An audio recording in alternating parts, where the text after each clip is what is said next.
El presidente Milei en entrevista exclusiva con Antonio Lage tras el fuerte triunfo de La Libertad Avanza en las elecciones para legisladores de la ciudad de Buenos Aires, hablando sobre el triunfo de Adorni y hablando sobre las medidas económicas que se vienen en los próximos días. Dos lecturas que me gustaría escuchar. Por supuesto, la del resultado de la elección. Después, me preocupa mucho la cantidad de gente que no votó y que creo que es un mensaje, me parece, que a toda la dirigencia política. Bueno, en términos de resultado, creo que el resultado es inapelable. En lo que respecta a la Libertad Avanza en la Ciudad Autónoma de Buenos Aires, hicimos nuestra mejor elección histórica. Sí. Y la realidad es que para nosotros es un puntapié fundamental para comenzar a avanzar todavía en una construcción más profunda para pintar de violeta todo el país. ¿Esto fue una elección legislativa o nacional? Es una elección que era legislativa, distrital, pero que la concatenación de errores del jefe de gobierno la nacionalizaron. Concretamente, yo había señalado que teníamos que ir juntos en todos lados. Eso hizo que el jefe de gobierno y su espacio se pusieran paranoicos y temerosos con el control de algunos aspectos de la ciudad que los pusieron muy incómodos. De esa manera desdoblaron las elecciones, lo cual claramente genera fastidio en la gente. Digamos, toda la gente está haciendo un esfuerzo enorme y los políticos, para cuidar sus territorios o sus negocios, llaman espuriamente a una elección desdoblada, y eso tiene como contraparte que la gente se cansa, y eso es un claro, digamos, golpe también a la decisión del jefe de gobierno. Además, tal como yo había anticipado, esta disputa iba a generar ruidos digamos, en una parte del espectro ideológico que podría terminar favoreciendo al kirchnerismo, digamos, que estaba representado por Santoro. Y la realidad es que, aun cuando yo avisé eso, no dudaron en contratar como jefe de campaña a una basura humana impresentable, repugnante, como es el caso de Gutiérrez Rubí, digamos, quien viene contaminando y envenenando la política argentina desde la época de Cristina Fernández de Kirchner, a quien asesoró, igual que a Alberto Fernández, igual que a Scioli. No le dio mucho resultado en términos electorales. Bueno, está bien. Igual, digamos, lo asesoró a Massa y me hicieron a mí la campaña más sucia de la historia. Y la realidad es que después, cuando uno ve la campaña, replicaron el mismo modelo violento de agresión, digo, pero sumado a la psicopatía, ¿no?, de que eran los que agredían y después decían que ellos eran los agredidos. O sea, ha sido verdaderamente la concatenación de escándalos y errores que han cometido desde el PRO, digamos, son verdaderamente impresionantes. Presidente, viene una campaña ahora, una elección que es la legislativa de la provincia de Buenos Aires, donde también se desdobla. Yo acá hago la salvedad, se desdobla, pero tiene un aparato de movilización diferente el peronismo en la provincia. Y la sensación es que las cosas que se dijeron entre Macri y usted son de difícil retorno. ¿Qué va a pasar en la provincia de Buenos Aires? A ver, nosotros venimos trabajando con muchos dirigentes del PRO en la provincia de Buenos Aires. Eso está muy avanzado, a pesar de que le guste o no a Macri. O sea, Macri, lo que pasa es que cree que él es el que quiere llevar a cabo ese proceso, y los dirigentes están tomando nota de que el PRO es una herramienta que quedó obsoleta, no es una herramienta que esté en condiciones de poder terminar con el kirchnerismo. Además, en ese sentido, son muy parecidos al kirchnerismo porque son parte del partido del Estado. Fíjese, Antonio, que durante la campaña Si yo le digo, por ejemplo, esta política, no hay que tocar el Estado, no a la motosierra. Digo, en eso Santoro, digamos, que es kirchnerista puro, digamos, coincidía, digamos, con los Macri.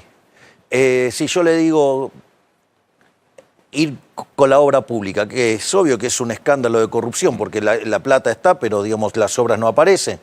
Digo, ¿qué diferencia hay entre lo que propone el kirchnerismo y lo que propone el PRO? Ninguna.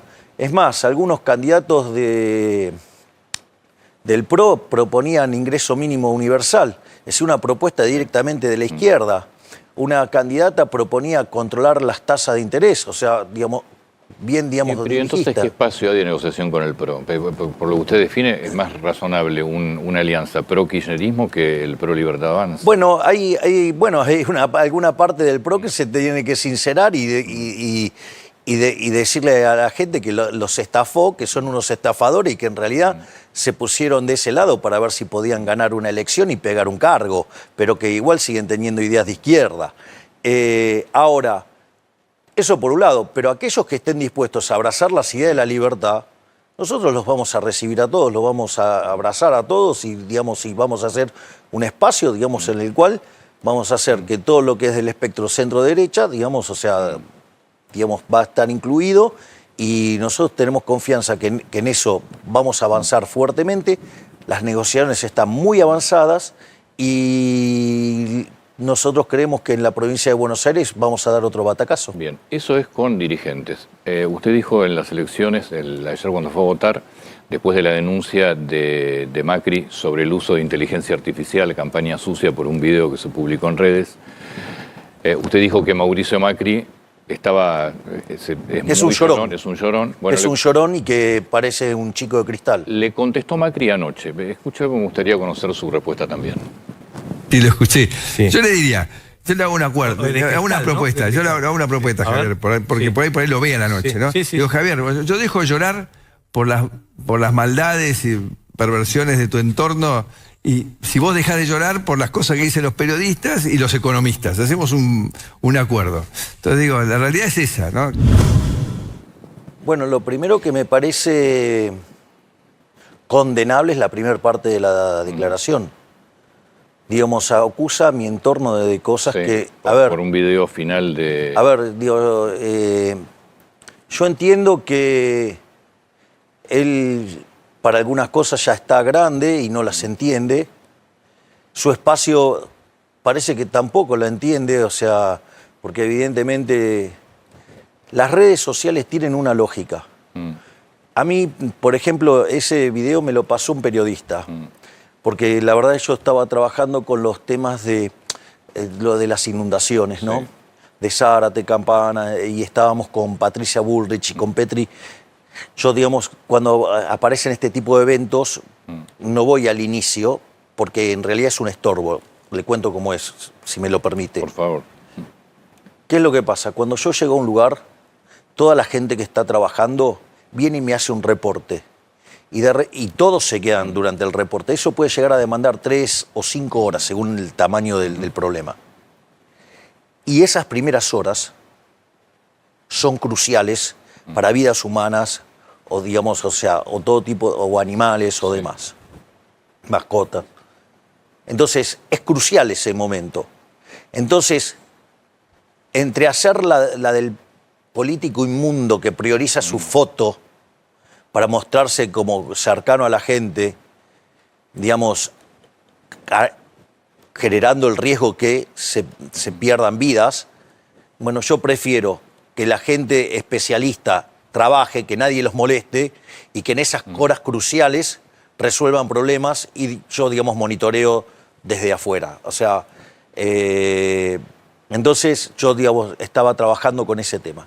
Un periodista, digamos, me manda un tuit, yo lo veo, le digo, la verdad que me parece súper gracioso, digamos, porque aparte está mal hecho. Sí, estaba bien hecho, sí. O sea, está hecho de un modo que, digamos, está claro que es una broma. Y en esa broma, además, al menos el tuit que a mí me habían enviado, además quedaba claro que era una broma. Entonces, la verdad es que no entender el humor de las redes y con eso achacármelo a mí, digo, eso ya, digamos, o sea, primero es, la verdad que bajo vienen de IQ para no poder entender un chiste de las redes. Segundo, digamos, acusar Tal vez fue el tuit que le enviaron a usted. En muchos casos se reposteaba esto diciendo Macri le pide a los Penato que se baje. Está bien, digamos, a ver, la peor campaña, digamos, de Macri a los Penatos se le hizo adelante de los periodistas. Diciéndole que venía mal y que iba a perder. O sea, digo, que dejen de poner el carro delante de los caballos. Digo, además de que los Penato eran una pésima candidata. Es decir, entonces, y al margen de que han mentido y han hecho campaña sucia y han jugado, digamos, han hecho del caso de Ficha Limpia una mentira enorme, digamos, con muchos periodistas cómplices que salieron que tenían ya la mentira armada. Más bien pasó lo del, digamos, que cuando perdemos la votación, porque digo, dicho sea de paso, era un proyecto, digo, que la puntada final la había hecho yo. O sea, y era un proyecto por el bronce, algo por lo que yo trabajo regularmente. Entonces, lo primero es, acomodemos las tantos de qué es perversiones, porque las perversiones vinieron de ese lado, que a mí no me vengan a psicopatear. Digamos, digo, porque si quieren, digo, me pongo yo más psicópata. Digo, porque, digo, aunque ellos sean los reyes del psicopateo. Ese es el primer punto. El segundo punto es, digamos, ¿qué llorar de los economistas? A ver, el track record es que Toto Caputo y su equipo viene acertando desde que iniciamos, y la gran mayoría de los economistas, todos cerraron todo. Entonces, la verdad, digo, además, el ingeniero Macri de economía no sabe nada. Por lo tanto, digamos, o sea, que haga ese reclamo, digamos, ¿qué quiere?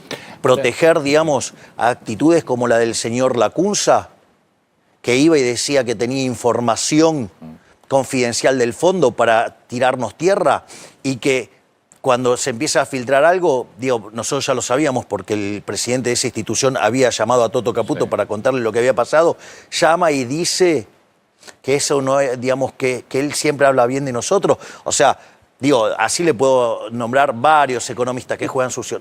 Pero por favor, y la otra es, y la defensa de los periodistas. ¿Por qué tanta defensa irá de los periodistas? ¿Qué son los periodistas a los que él, digamos, con los cuales interviene para, digamos, ensuciar y operar notas? Qué sé yo, no sé, digamos, o sea, no sé, el señor Joaquín Morales Solá, que es amigo de él y siempre replica las porquerías, digamos, que quieren operar desde el PRO. Por ejemplo, cuando nos operaron brutalmente, cuando fue el tema que a mí me hacen una nota sobre el tema del... Estoy dando una nota y entonces yo recomiendo al campo que liquide, porque nosotros habíamos enviado... Digamos, la baja de retenciones que la baja de retenciones será transitoria, o sea, y nosotros, digamos, cumplimos las cosas al pie de la letra. O sea, nosotros los beneficios que otorgamos, ya sean transitorios o permanentes, porque los podemos pagar. Si no los pudiéramos pagar, nosotros no hacemos estupideces. Entonces, en ese contexto, digo, por ejemplo, eso se operó como una amenaza al campo, y eso no fue así. Es más, esas bajas transitorias de las retenciones se hizo porque la situación del campo era muy complicada. Entonces, digamos, se le liberaron un montón de recursos justamente para que pudieran oxigenarse. Entonces, y fíjese esto, que Joaquín Morales Solá miente descaradamente sobre eso, y entonces el profesor de Pablo le dice... Joaquín, informate. Y seguía insistiendo en eso. Y una de las periodistas, digamos, que tienen esa mesa, después al otro día salió a decir que yo, digamos, le voy con un garrote. O sea, lo que digo es, ojo, porque la forma en que han mentido, ensuciado. Entonces la pregunta es, ¿por qué pide clemencia por los periodistas? Salvo que sea que esos periodistas mienten a instancia de pedidos de él. ¿Es irreconciliable la relación con Macri, evidentemente, o no? No, yo no, digamos, algunas cosas... Por las cosas que se dijeron, ¿no? No, digo, las cosas graves las dijo él, yo no dije nada grave sobre él. Yo lo único que hago es, si usted me pega, digamos, yo me voy a defender. O sea, yo creo en el principio de una agresión, eso no quiere decir que yo sea un pelotudo que me deje pegarse, digamos, sin respuesta. Si usted me agrede, yo digo, me voy a defender. ¿Lo van a invitar a Macri a hacer un acuerdo para la provincia de Buenos Aires? Digo, Macri ese acuerdo está avanzando independientemente de Macri. Eso está avanzado independientemente de Macri. Digo, ¿o acaso ignoran las fotos en las que estaba mi hermana, Sebastián Pareja, Lule Menem, digamos, Cristian Ritondo, el Colo Santilli y José Luis Espert? Digo, ¿que no las vieron las fotos? Esto va más allá de Macri. Usted insiste con un acuerdo de dirigentes. Sí, obviamente, claro. Y digamos, lo que pasa es que, bueno, quizás Macri deba entender que su momento pasó. Presidente, lo saco de la parte política. La semana pasada se esperó, lo decía el propio Adorni, el proyecto, no sé cuál va a ser el nombre, usted habla de revolución monetaria, Caputo habla de poder utilizar los dólares del colchón. Se esperó hasta la semana pasada, finalmente la semana pasada no estuvo. Había algunas versiones, una que la versión de ustedes, o la definición de ustedes para no contaminar la elección. Otra es que había problemas legales que no estaban resueltos. Mi definición es que todavía quedaban cuestiones legales por definir.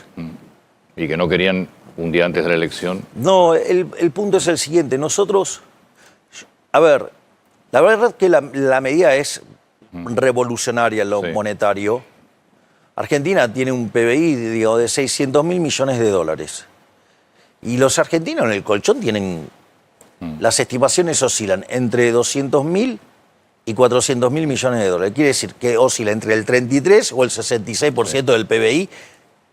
Digo, eso implica una inyección de fondos dentro de la economía que podría generar una aceleración de la tasa de crecimiento enorme. Digo, ese es el marco general. Ahora, ese premio, por más grande que sea, no justifica cualquier movimiento. Nosotros tenemos que chequear todas las instancias y estar seguro que esto va a funcionar. O sea, yo ahora entro, con lo cual, por eso no salió.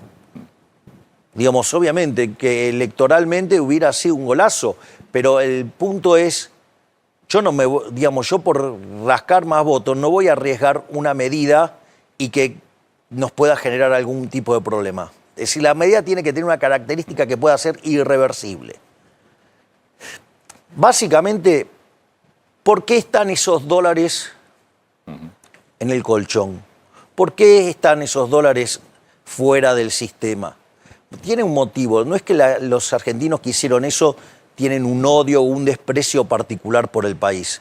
En realidad lo hicieron porque pudieron eludir el impuesto inflacionario, que dicho sea de paso es un impuesto no legislado. A ver. Sí, y el pago de impuestos también. Está bien, bueno, está bien, pero es parte. Sí, pero a ver, el problema más grande era el problema monetario, Antonio. Yo le hago una pregunta. Si usted estaba en el 2001, tenía 1.000 pesos y 1.000 dólares, era lo mismo. Si usted se quedaba con los 1.000 dólares, sigue teniendo 1.000 dólares. Si usted se hubiera quedado con 1.000 pesos, hoy tiene $1. Entonces, digo, la verdad es que las características del impuesto inflacionario en Argentina han sido devastadoras y como consecuencia de ello los argentinos, aún dinero en blanco, lo pasan al sector informal para poder escapar de las garras del Estado. Es decir, usted, digamos, o sea, a ver, usted tiene a una persona que está presa en Cuba y logra escaparse y llega a Miami, ¿usted que lo va a ir a moler a palos en Miami porque escapó del régimen castrista cubano? Digo, de vuelta, ese es el primer punto. Es decir, esas personas que tienen ese dinero ahí no son delincuentes, son personas que lograron escapar, ¿sí?, de los liberticidas de las políticas. Una parte sí, otras decidieron tampoco pagar impuestos porque no lo declararon. Bueno, y no será, digamos, a ver, digamos, mi concepción... Son las dos partes. De vuelta, de mi concepción, los impuestos son un robo, usted no los paga voluntariamente. No, eso claramente, no, nadie los paga voluntariamente. Bueno, entonces, por eso se llaman impuestos. Por eso a mí me irrita cuando al pagador de impuestos le dicen contribuyente. Yo no uso el término ese, me parece ofensivo. Es más, nosotros vinimos a bajar impuestos. Fíjese que esto es muy interesante, ¿no? Nosotros salió el número fiscal el otro día. Digamos, en el primer cuatrimestre acumulamos un poco más de 0.6 del PBI. Si eso usted lo anualiza, estamos en 1.7. La meta que teníamos en el fondo era de 1.3 en el resultado primario. Bien. Ahora, por una cuestión de prudencia, yo lo decidí llevar a 1.6 y hoy, digamos, si anualiza el número que conseguimos es 1.7. Ahora, es interesante porque esto lo logramos bajando casi 2,5 puntos de impuestos. O sea, que nosotros estaríamos entrando al año electoral haciendo un equilibrio fiscal de 4 puntos del PBI primario. O sea, usted se da cuenta, eso no lo vio nunca en la historia argentina. Además de entrar con la cantidad de dinero fija. Y además, digamos, liberamos el mercado de cambio en un año electoral cuando todo decía que lo íbamos a hacer en noviembre. Ahora, dicho esto, una de las cosas que nosotros tenemos planeado, y ahí el ministro Caputo mostró 2 senderos posibles. Sí. Dijo, si de acá, y suponiendo que estuviéramos 2 periodos, y la economía creciera al 6 y devolvemos 1,5 puntos del PBI por año, en ese caso, digamos, más conservador, le estaríamos devolviendo a los argentinos 420.000 millones de dólares. Y si lográramos expandirnos al 8%, crecer al 8%, estaríamos 550.000 millones de dólares, o sea, más que de la deuda. ¿Me comprende? Entonces, porque nosotros consideramos que cuanto más chico es el tamaño del Estado, usted le está devolviendo los recursos a la gente, o sea, y usted, digamos, pasa a estar muchísimo mejor, o sea, usted le da más libertad tener menos impuestos. Esto es un tema no menor. Quien mejor hizo esta definición originalmente fue Federico Sturzenegger.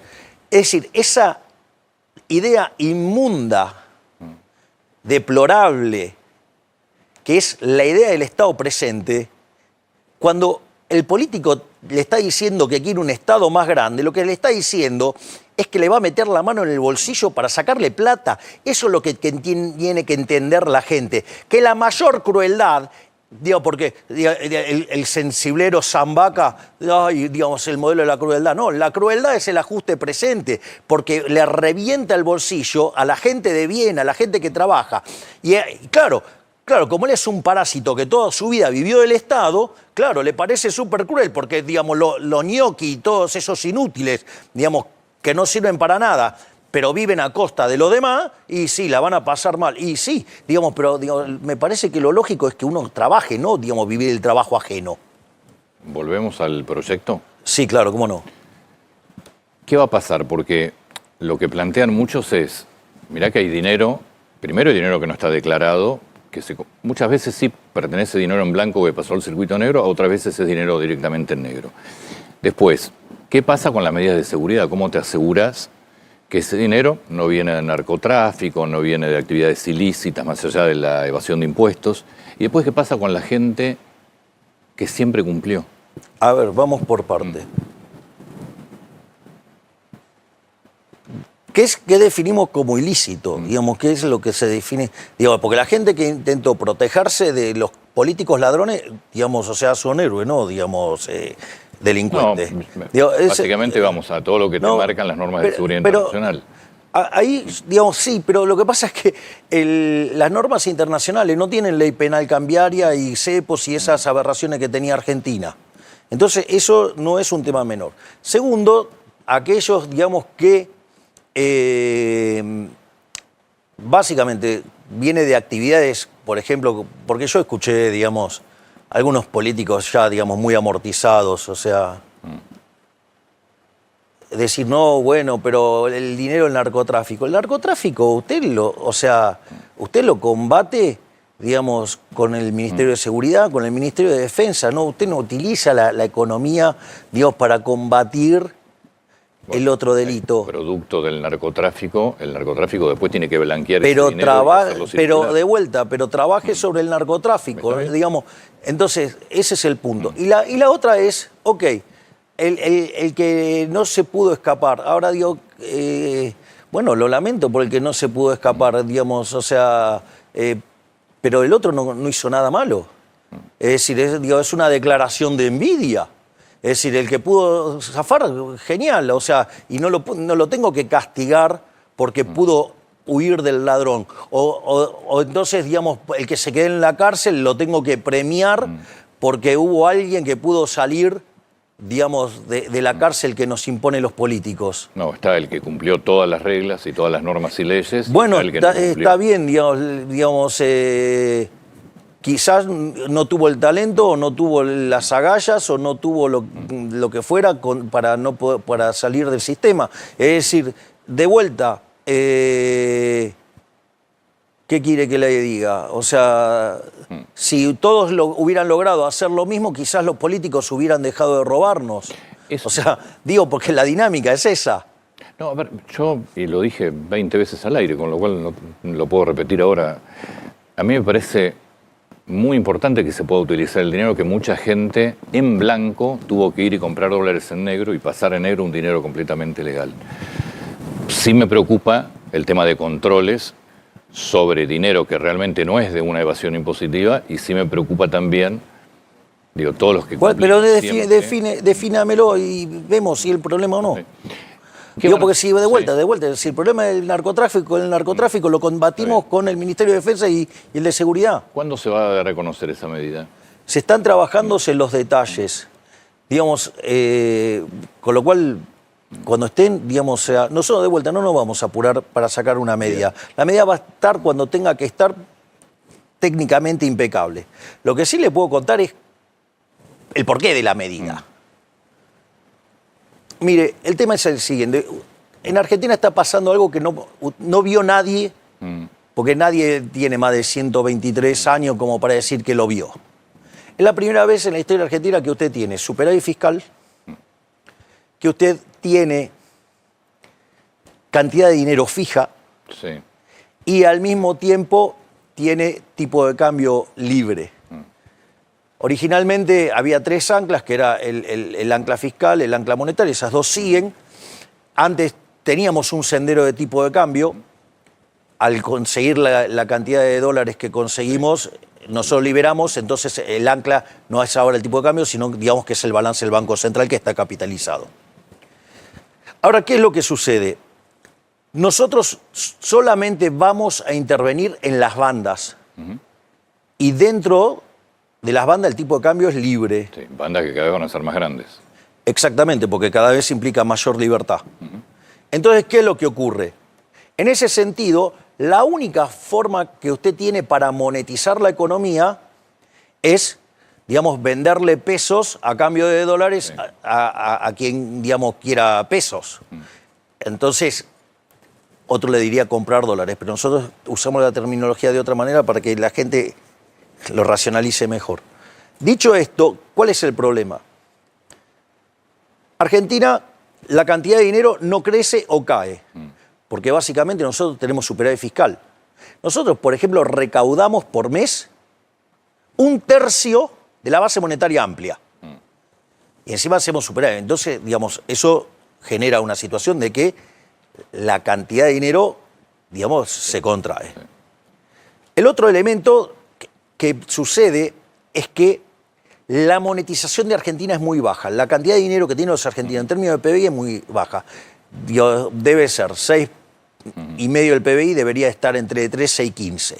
Evidentemente, toda esa monetización, digamos, en algún momento va a pegar un salto a la demanda de dinero y eso también va a traer una situación de que los precios vayan para abajo. Entonces, contraigo la cantidad de dinero, que genera un movimiento deflacionario.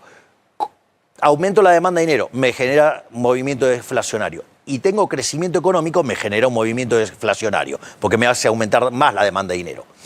Y como tengo la cantidad de dinero fija, que me desploman los precios. Dentro de esos precios está el tipo de cambio.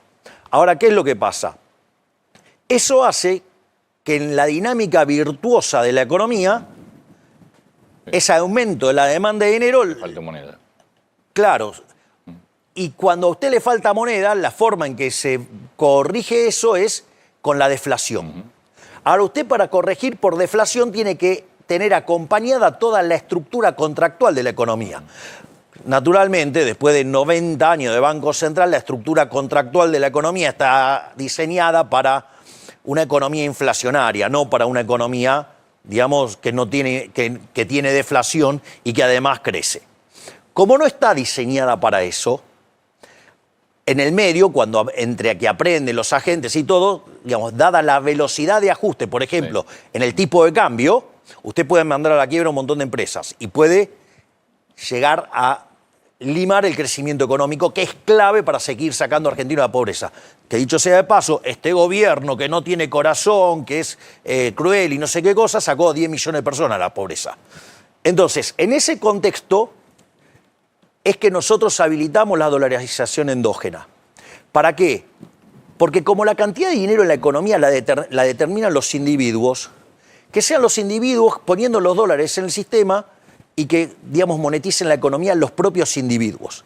Y no lo hace el Banco Central. Entonces eso no genera presión inflacionaria, nada, porque está calzado con las transacciones, no tiene ningún problema. Lo único que sí va a generar es, como los impuestos se van a seguir pagando en pesos, evidentemente el peso se va a seguir fortaleciendo como moneda. Porque usted cuando pague los impuestos, supóngame lo siguiente, usted va a un lugar con $100.000, se compra, no sé, algo de $100.000, paga el IVA $21.000. Digamos, esos $21.000 hay que pagarlo en pesos, entonces eso genera una demanda de pesos y va a haber, digamos, por el efecto fiscal, va a haber una apreciación. Me van a preguntar dónde salieron $100.000. Ese es el punto central, porque la pregunta es, ¿pero si hoy existe competencia de moneda? Bueno, la clave es que nadie le pregunte de dónde usted sacó los dólares. Es más, a mí no me importa dónde sacó los dólares, no me importa en lo más mínimo. Es decir, las cuestiones de economía se arreglan en la economía, las cuestiones de otro tipo se arreglan en el plano jurídico y legal. Eso es lo que hay que entender, no hay que estar mezclando. En economía, eso Robert Mandel, en un libro de 1968, un clásico de economía internacional monetaria, lo llamaba principio de clasificación efectiva de los instrumentos de mercado. Entonces hay instrumentos que sirven para una cosa, hay instrumentos que sirven para otra. Es decir, que mañana los que vaciaron el banco, ¿qué era? El Río Santander, no, si no me equivoco, o el Río en ese momento, el famoso robo del banco, si mañana una persona viene con $500.000 que son producto de un robo, nadie le pregunta nada. La pregunta es... la justicia no investigó, la justicia no... Bueno, pero entonces el problema es la justicia. De vuelta. Sí. A ver, yo le digo algo. A ver, vamos por esto. Usted, digamos, está engripado. Sí. Digamos, y hay algún, no sé, medicamento fabuloso para la gripe. ¿Sí? Ahora, también sabe que hay algún medicamento buenísimo para los dolores de hueso. Es decir, no le voy a dar el de los dolores de hueso, le tengo que dar el de la gripe si usted tiene gripe. No sé si soy claro. Pero de vuelta, el problema del robo, usted no tiene que mezclar la cuestión del delito con la cuestión de la economía. La economía, digamos, tiene la lógica de la economía. Hoy en la Argentina existen lo que se llaman ROS, que son reporte de operación sospechosa, que un banco, generalmente, si yo aparezco con $200.000 y habitualmente no hago una operación así, le avisa al Banco Central o le avisa a la UIF. Me parece un horror. ¿Eso desaparece? Me parece un horror. Usted puede usar los dólares tranquilamente y nadie le tendría que pedir explicaciones de nada. Por eso desaparecen los reportes de operaciones sospechosas, porque si la gente va a poder utilizar lo que tiene que no declaró... Usted va a poder usar los dólares sin dejar los dedos marcados. Nadie tiene por qué saber de dónde sacó usted porque el delito si hubo un robo, se combate el robo. No, usted no genera una distorsión económica, digamos, para combatir un delito. Es una locura. Es decir, digo, de vuelta, le voy a dar, digamos, para su resfrío, le voy a dar piroxicam. Entonces desaparecen los blanqueos. O el Voltaren Flex. Sí. Digo, ¿qué le va a hacer? Nada. Porque usted tiene gripe, no tiene dolor de columna, qué sé yo. Desaparecen los blanqueos, entonces. Por definición, digamos, es como si fuera un blanqueo, pero sin pago de impuestos, obvio, claro. No tiene fines recaudatorios, tiene fines, digamos, de liberar, que la gente pueda ser libre de usar su dinero, que no lo podía usar porque los delincuentes y los políticos los querían perseguir hasta por abajo de la cama. Es decir, todo era recaudatorio. Está bien, eso hay que explicar sobre la ARCA. No, ¿y a usted qué le parece? ¿En qué estamos trabajando? Está trabajando ARCA, está trabajando el Ministerio de Economía y está trabajando el Banco Central. Ahora. Y tiene un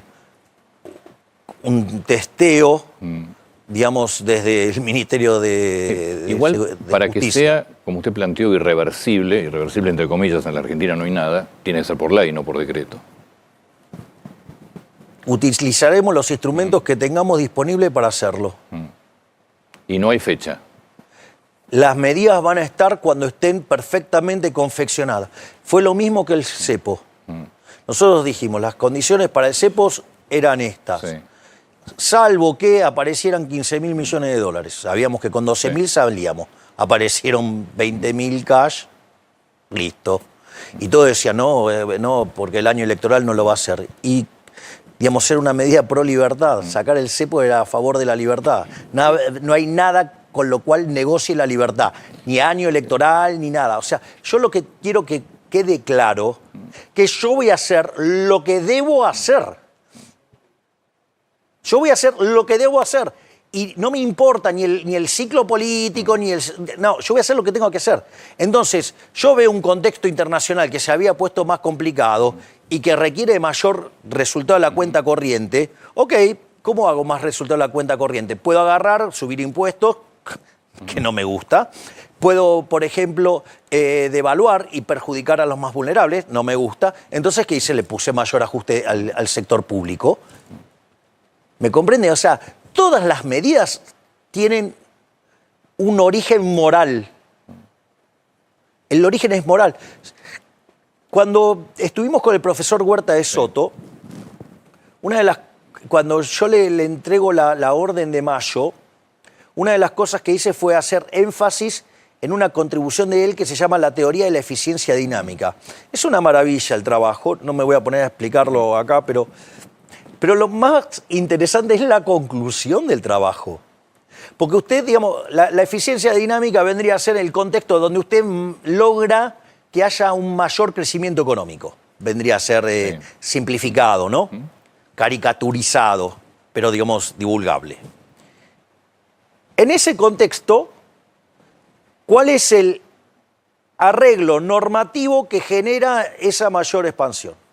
Y en realidad es abrazar las ideas de la libertad. Ahora, las ideas de la libertad tienen atrás de ello toda una concepción moral, filosófica, ética. Entonces, cuando usted respeta y abraza los valores de Occidente, usted puede no saber nada de economía.